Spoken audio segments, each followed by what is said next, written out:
everybody, JC here with another TNI toy review, and today we're taking a look at another of DC Collectibles' new 7-inch scale DC Comics Supervillains Crime Syndicate figures. Specifically, we're taking a look at the Owlman figure.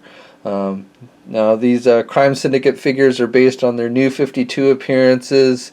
Currently the characters are appearing in the Forever Evil limited series, which is going on now with DC Comics, and this is the second figure in the Crime Syndicate assortment to be released. Johnny Quick was also released this week, which we took a look at yesterday. So for packaging, like with all the DC collectible figures, this figure comes in the standard window box type packaging. You've got the Crime Syndicate logo up at the upper right corner, and then you've got the DC Comics Supervillain logo underneath that, and the figure's clearly displayed in the window box packaging, and then you've got the name of the character down below. And for this one, the box is in black and blue highlights to match the character. Then on the one side we have a picture of the figure. It tells us that the figure stands approximately 6.75 inches tall, the same as Johnny Quick, and that the figure was sculpted by Gentle Giant Studios. I believe all the figures in this Crime Syndicate assortment were done by Gentle Giant.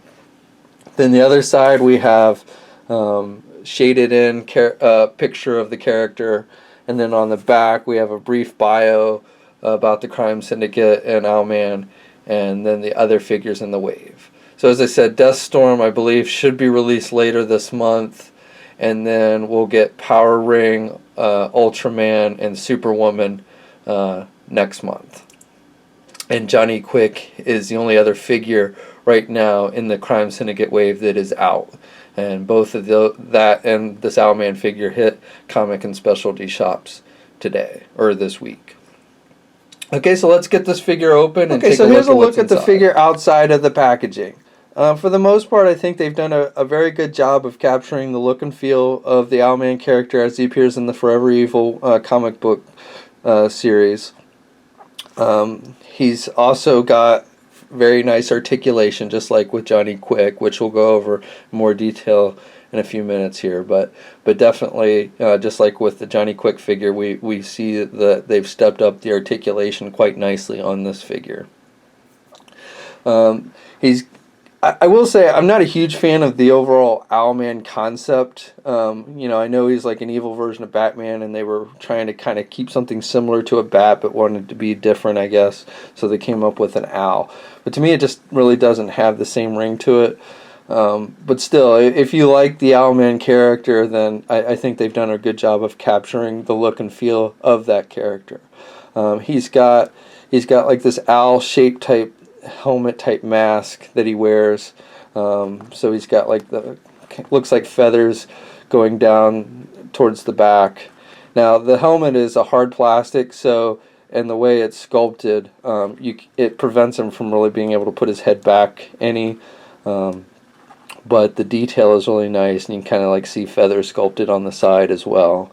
And then I really like how they've done the eyes. They've done this like really kind of dark blue metallic paint that really kind of stands out on the figure. Gives you kind of a menacing type look, which I think is pretty cool. His skin tones are pretty cool.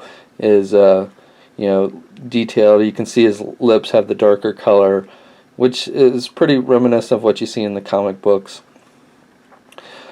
His cape, which is a fairly thick rubber material, is also sculpted to look like owl feathers, and it goes down his back. Now one thing I will note is the way they've sculpted the cape, it's pretty thin.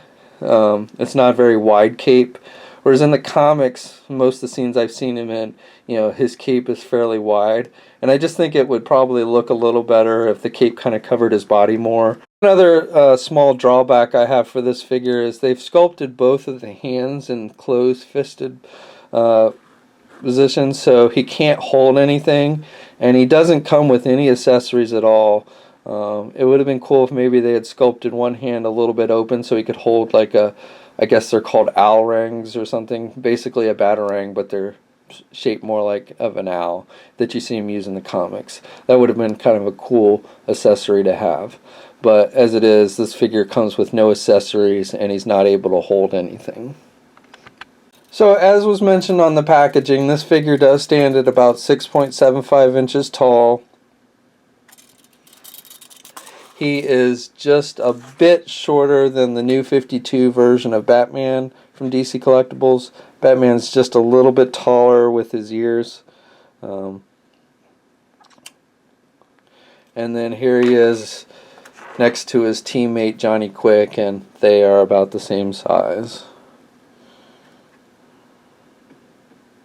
So for articulation, as I said, DC Collectibles has done a great job with the articulation on this figure. I really hope this starts to become the standard with DC Collectible figures. The only downside to this is it makes the older figures, like the Justice League figures, look pretty bad. You know, I really kind of hope that eventually they go back and redo like the Justice League characters with this type of articulation. Because when you try and pose those Justice League figures with these, you can really tell the difference.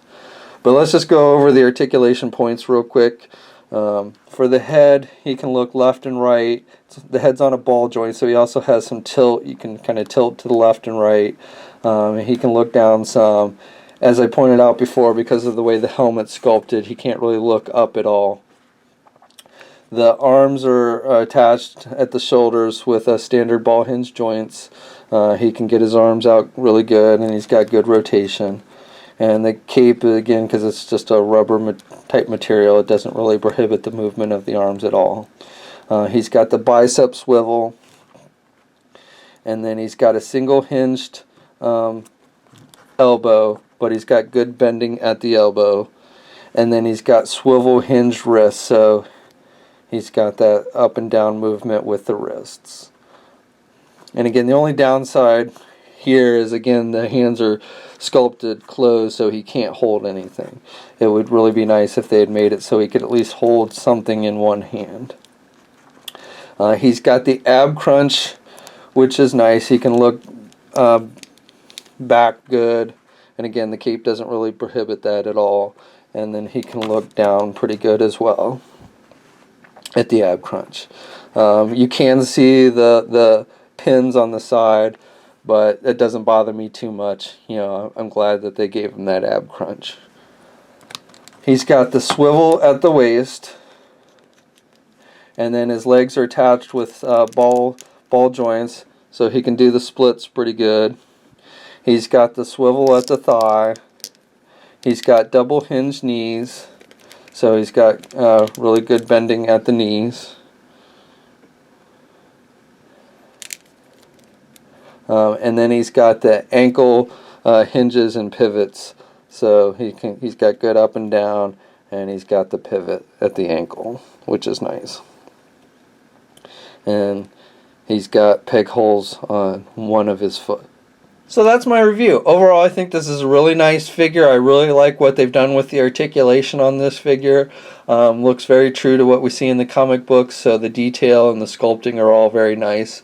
The only downsides is that his hands are sculpted closed, so he can't hold anything, and he doesn't come with any accessories. Some type of batarang or Owlman, whatever you want to call it, would be nice. And then I think he would maybe look a little bit better if they'd made the cape wider, so it kind of covered the figure a little bit more on the sides as opposed to the thinner cape. But still, I think it looks pretty good overall. So as I mentioned, this figure and the Johnny Quick figure were released this week, so you should be able to find them at your favorite comic or specialty or e-tailer shop. And then the rest of the figures should be getting released over the course of this month and next month. I think, again, we should see Deathstorm towards the end of this month, and then the remaining 3 next month. So that's my review. I hope you enjoy it. And until next time, I'll catch you later.